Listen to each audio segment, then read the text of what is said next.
Okay, guys, we'll start with a broadcast section with no embargo, followed by an embargo section for 10:30 p.m. tonight. No live tweeting on the broadcast section. Please use the microphone provided. Paul. Thank you. Hi, Ange. Hi, Paul. What can you tell us about team news for the Tamworth game, your approach to this game, and also Rodrigo Bentancur, how he is? Yeah, all right, start with, I guess, Rodrigo. Yeah, look, mostly, positive news. He obviously went to hospital after the game, was concussed. They've done every check that they needed to do, and understanding is he's gone home now. So that's real positive news for us, because obviously it was a bit of a distressing situation that everyone had to deal with. But I think the players, Pedro did a great job initially of notifying our medical team, did a great job, and so now it's just about recovery for him, obviously, and there are set protocols in place, but aside from those set protocols, we'll make sure that we give him as much time as he needs to get back. And then aside from that, nothing coming out of the other night. Everyone sort of got through that pretty well, and no one really coming back in from the guys who have sort of been absent. So it'll be apart from Pape and Matters who are available.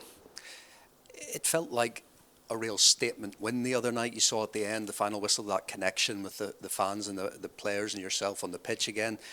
How much did everyone around the club just need that, just as a way of proof that this is what this team is capable of? Yeah.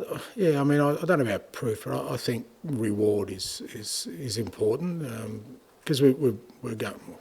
I don't think one win changes anything, but we've been through a pretty tough time, and as I said all along, not through the want of trying. I mean, I can't commend the players highly enough in terms of their efforts. They've been giving maximum every week, but obviously without the ultimate reward. And as I said after the game, not just players, the staff who doing everything in their power to sort of change our fortunes, and our supporters have obviously sort of had to ride through that as well. So just that feeling of you get after a win, and like I said, a significant win against a top team, and in a pretty pivotal game for us in terms of keeping our hopes alive of making to a cup final. It was important, and that kind of stuff sort of fuels hopefully what's ahead. It's quite a contrast to the next competition. You've played one of the best teams around at the moment in Liverpool, now coming up against a non-league team at their pitch. How important is it that everybody has their attitude spot on for a game like that, in terms of the mentality needed? The Premier League clubs up there as a scalp for this one? Yeah, absolutely. I've got no doubt the attitude of the players. I mean, I think all along they've always had a great understanding of every game's importance, and we certainly will, are going to Sunday's game with the same sort of mindset of making sure that we, do things we can control, play our football, put a real big emphasis on the things that we do really well, because there's always challenges out there. There's a fair difference in terms of the levels of football we're playing at, but I'm sure Tamworth see this as a great opportunity for themselves, and we've got to be ready for that. Have you done anything different with your preparation, given the fact that it's an artificial pitch? Does that change anything? Yeah, we'll train on artificial tomorrow on one of ours. I've done that consistently throughout my career. I've kind of experienced a few times in different leagues, even up in Scotland, where you're playing on artificial pitches, and it always sort of served a good purpose, just to give the players an understanding. They're never always identical, but just what they're going to face on Sunday. So we'll have a session on the artificial here tomorrow. Thank you. Thanks, Paul. Please. Hi, Ange. How you doing? I'm good, mate. You must be relieved there's no VAR in this game, after the last couple of games you've had with VAR, and your comments about it both before and after games. Yeah. You are relieved. Was that the question? Am I relieved? No. Yeah, sort of and actually leading into you giving an answer. And my answer is yeah, maybe. No, I didn't say yeah, maybe. I said yeah. You asked me if I'm relieved. I said yes. So it's kind of. How relieved are you then? Oh, just look again. How fed up with VAR? No. Look, I'm not going to go. Look, I had my say after the game, and I felt I had to, because I needed to clarify my position on it. But at the same time, I'm also mindful, and I think sometimes I've overstepped the mark. Is that in some of those situations, I talk as an individual, as a person who, loves the game, is passionate about the game, but I'm also representative of this football club, and I'm just got to be careful about, how much I talk about this. I'd rather talk about football, to be honest, and I think I've had my say on kind of those kind of events, and I've left it, to other people to judge. But I'd much rather talk about the football. That's where my interests lay. So we're talking about the FA Cup, and obviously it's a bit different this season. I mean, it started last night on a Thursday, goes right through to a Monday. It's like a whole weekend. Do you think, as an outsider, in terms of being from Australia, do you think that we're losing the tradition of the FA Cup? Oh, look, I don't know, but I still think it's a really important competition, and for that particular reason, because it includes pretty much every tier of football, and it's there's always great storylines within it. Already there has been in the early rounds of the Cup, where we're meeting one of the sides that have got through to the main rounds, and I still think, FA Cup final days, one of the sort of marquee days in the football calendar, global football calendar. So I still feel like, I certainly feel like it's a really, like I said, important and tournament that maintains, the right kinds of traditions. And certainly in my eyes, I still see it as a really important part of the football calendar. We've lost replays now, so there's no chance of Tamworth holding out for 90 minutes and getting a dream return at the Tottenham Hotspur Stadium. But I guess for most neutrals, they always want the underdog to win. So how do you go into a game on Sunday whereby, with respect, you've probably got nothing to win out of the game? You win 5-0, people go, well, should have won 5-0, they're a National League team. If you lose, everyone's going to pummel you, and actually probably most people in the country would like you to lose because of the story. Yeah, but while you say there's nothing for us to win, there is something for us to win. We get into the next round of the FA Cup, so there is a prize there. Now, we may not get the plaudits, but we do get the opportunity to go into the hat. So that doesn't change irrespective. Look, we won't be going into this game with any other mindset than preparing as we always do for a game of football, respecting the opponent, because you always need to respect the opponent. I've had enough experiences in my life of being the underdog, and I know that. You're kind of always hoping that the team you're playing underestimates you. Well, we won't be doing that. Hi, Zara from ITV News. So my colleagues at the Tamworth grounds right now, AstroTurf pitch, apparently the dressing room's barely a cabin. I know you're used to that, but is this going to be a shock to the system for your multi-million-pound players? They're actually not multi-million-dollar players. They're human beings who are very well...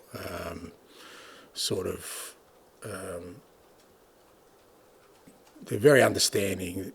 They're good people, so they would never go to a place like that and disrespect it. Most of them have come from places like that, some worse, let me tell you. So you won't find, I know people want to tag them as multi-million-dollar sort of, maybe spoiled, but they're human beings and they're good people, and they'll go there and they'll respect the fact that, Tamworth are going to build it up for the biggest game of probably their lives, and I'm sure they'll do their best to create an environment where they're going to be proud of their ground, they're going to be proud of their facilities, because that's what they work with, and that's how we'll treat it on the day. So I don't really think that's an issue for us. What's important for us is to prepare ourselves for an important cup game. Jay, please.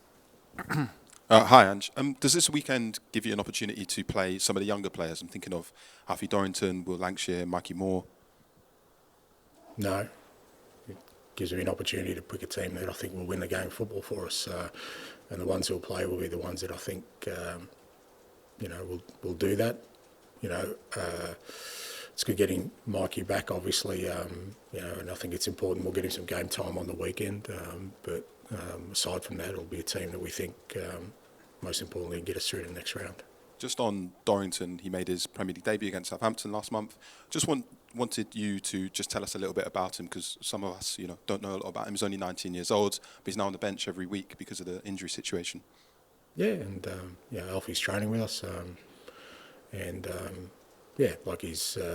been part of the first team squad and around the first team squad. He had an injury, a pretty significant one, that kept him out of football for quite a while. So, he's part of the squad, and he probably needs to get some game time, so I'll probably look for a loan for him. Finish with George, please.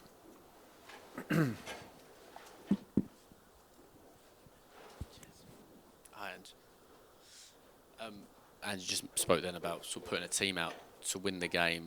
How kind of conscious are you that certain players, I'm thinking sort of Kulusevski, Solanke, Porro, they need to be rested at some point? Is Sunday a good opportunity to kind of give them a little bit of either 60 minutes out of the game? Yeah, to a certain extent. I mean, if again, it's got to be mindful of, like I said, we don't want it to kind of turn into a tricky game for us. We want to make sure we played our best. But if we can give some rest to some of those guys, you said, and like I said, having Mikey back helps in that front third for sure. Getting Pape and Matters back helps us in the midfield area. We're still pretty restricted defensively, to be honest.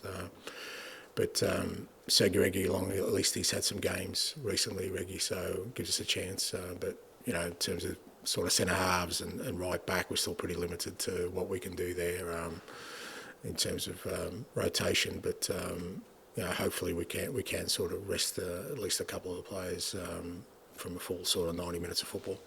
And I wanted to ask you about Radu Dragusin, who I presume is going to play given the lack of options. He obviously had a difficult game against Liverpool in that 6-3, plenty of other players, but he was very good on Wednesday, made the key clearance. How much sort of growth have you seen with him? Because he's 22, isn't he? And people forget that, but he's had to be a leader of a very young defence.